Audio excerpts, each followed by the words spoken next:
Kayo po ba mga bossing ko ay isa sa mga negosyante? Mainam na subukan niyo po itong gawin upang sa ganon kayo po ay magtagumpay sa inyong negosyo. Kayo po ba ay mananaya at nais niyo po na kayo po ay manalo ng malaking halagang pera or lagi po mas maging malapit kayo sa usapin ng pera? Ako po ay may tuturo sa inyo na mainam na subukan niyo po itong gawin.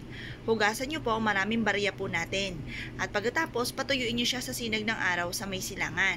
At ito po ay hindi niyo tutuyuin, hayaan niyo siyang kusang matuyo. Kapag natuyo na po ito mga bossing, ilagay nyo to sa isang malinis na lagayan.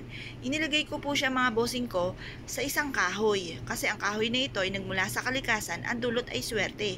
Kung wala kang ganito, pwede nyo tong ilagay sa clear na lagayan, kagaya ng mangkok, nakita ang loob at kita ang labas. Or kaya sa isang malinis na baso, na clear din ang loob, kita ang loob at kita ang labas, para madoble-doble ang blessing.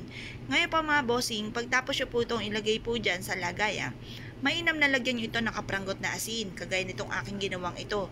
Ang asin ay isa sa mga pinakamabisang panghatak ng swerte, lalo na sa usapin ng pera. At pagkatapos mga bossing ko, kailangan natin ng chamomile. Alam nyo po ba na ang bulaklak na ito mga bossing ko ay naghahatak ng for abundance. Maglalagay lamang po tayo ng chamomile na mabibili nyo po ito sa online po mga bossing. Marami kayong mabibilhan ng ganito sa online. Maglalagay lang kayo ng mga ilang piraso na chamomile diyan po sa inyo pong lagayan, sa may ibabaw po ng inyo pong barya, at mag-wish po kayo sa may silangan. Sabihin nyo na sa pamamagitan nito ay magtutuloy-tuloy ang pasok ng swerte at kailanman na hindi na kayo mamumblema tungkol sa usapin ng pera. Lagi kang iaadya kung saan lagi po kayo ay suswertihin. Sabihin nyo na po ito nang mula sa inyong pong puso na walang gamit na sana, direct to the point. Pagtapos na po kayo mag-wish mga bossing ko, ibilad nyo ito hanggang alas 8 ng umaga sa may silangan. Patapos nyo po itong ibilad ng alas 8, kunin nyo po ito at ilagay sa kwarto po ninyo, or kaya sa altar, or kaya sa center table ng inyong pong tahanan.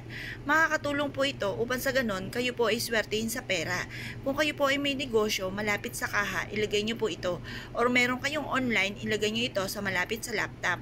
Kung ano man po yan mga bossing ko, ay mainam na meron rin kayong ganito saan man kayo tutungo at kumuha ka ng isang barya at lagyan ng konting bulaklak mga bossing, at ito po ay dalhin kahit saan kayo magtungo para lagi kayo susundan ng swerte, lalo na sa pera.